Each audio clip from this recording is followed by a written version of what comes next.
Good day everyone. Today we're gonna make Korean tuna kimbap or sushi roll. First, wash the Korean rice 3 times.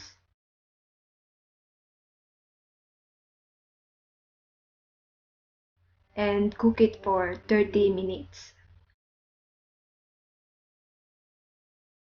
And then, wash and remove the hard part of spinach.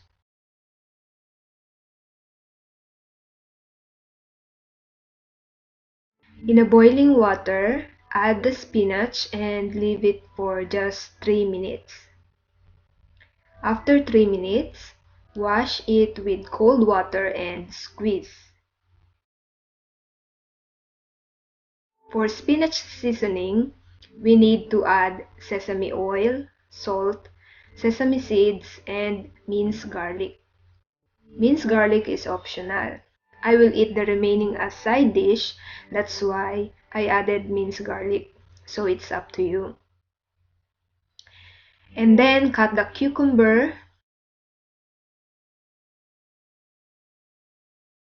Remove the middle part of the cucumber. Also cut the carrot. We need to stir the carrot for 3 minutes.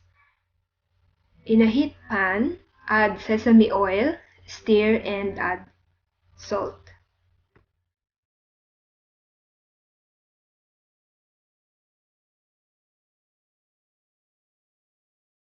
In a bowl, add the tuna can, some black pepper powder, mayonnaise, and mix it well.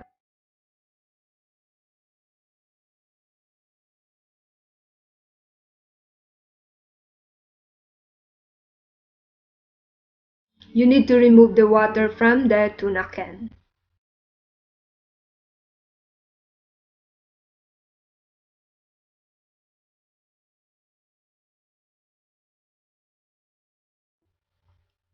After 30 minutes, rice is done. Transfer it into the bowl and add some seasoning.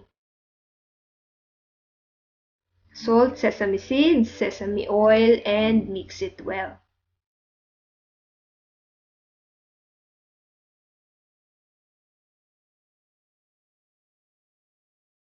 We also need kimbap laver and bamboo mat to roll the kimbap. But if it's not available, just use your hands. Later I will show you how. I wash my hands with water so it's easy to spread the cooked rice into the laver. I just spread 3/4 of cooked rice in the laver. Leave a space in the bottom.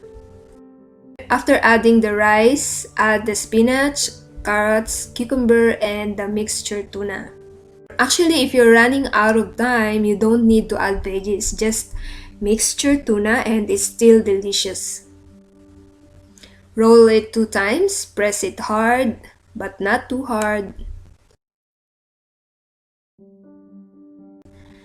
This time we're gonna do it reverse and with no bamboo mat. In a clean cooking paper, I spread water so that the cooked rice will not stick. Same, add the veggies and mixture tuna.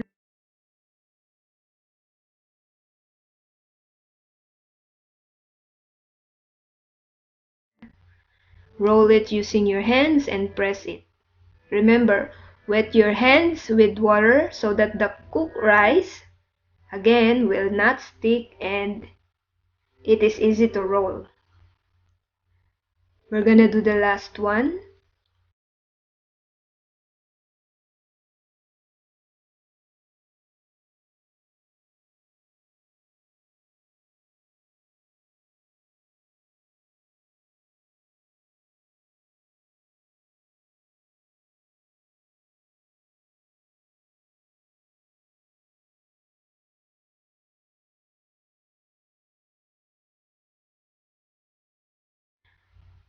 I made 3 pieces. It is good for 2 to 3 person servings.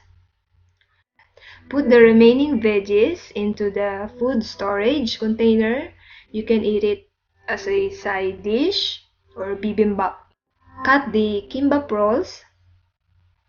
Add some sesame oil on the chopping board and knife so it's easy to cut the rolls. Also spread some sesame oil on your kimbap rolls. And that's it. Enjoy!